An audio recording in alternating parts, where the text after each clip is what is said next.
Hey guys, in this video, we're gonna be checking out the top 5 best camping cookware that are available on the market for their true quality. I made this list based on my personal opinion and hours of research, and have listed them based on popularity, quality, price, durability, user opinions, and more. If you want to see more information and the updated price, you can check out the description below. And also, make sure to subscribe for more reviews. Okay, so let's get started with the video.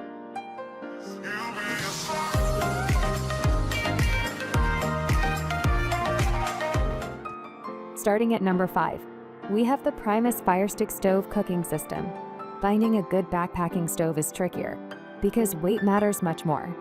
In fact, ultralight hikers will argue that you don't even need a stove, just bring ready-to-eat food. But for the rest of us, a good hot meal can really make the difference between survival and actual fun. I've used and enjoyed the Primus Firestick, $90, which is perfect for two-person meals. If you're heading out solo, the Jetboil Mini Mo, $155, is a perennial favorite. If your group is larger, my suggestion is to break food up into pairs, one stove for every 2 people. It's certainly possible to cook for more on a single backpacking stove, but it's more trouble than just bringing an extra lightweight stove. Moving on at number 4, we have the Trangia Spirit burner for storm cooker. Alcohol stoves are my favorite way to cook in the backcountry.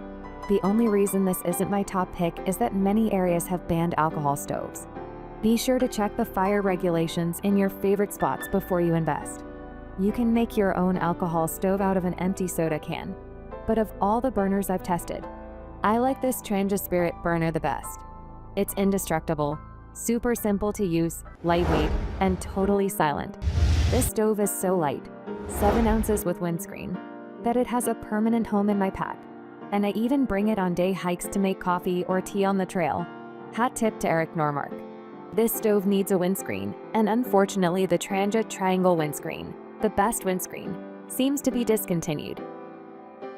At number 3, we have the Firebox Bushcraft Camp Stove Kit. I know I just recommended 3 different stoves, but really my favorite way to cook outdoors is over an open fire. Most developed campsites offer a fire ring that usually works well enough when paired with a Dutch oven and grill grate of some kind. When there's no fire ring, I turn to Snow Peak's Takibi folding fire bit, $350, which is very popular among wired staff. You're paying a premium for the compactness and the stainless steel construction, but it's worth it in my view. When I head into the backcountry, if open flame fires are permitted, I turn to Firebox stoves.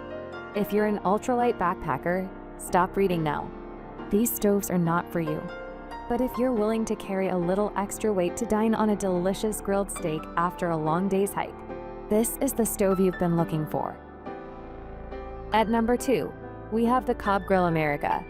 Cobb Premier Plus, Advanced Outdoor Grill.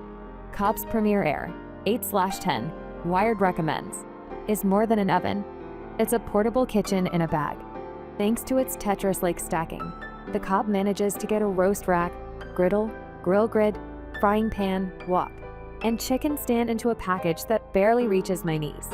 That gives you an extremely versatile cooker that can bake, roast, sauté, broil, and more. I've made everything from flatbread to peach galette to roast chicken on the Cobb, and all of it has been as easy as using an oven at home.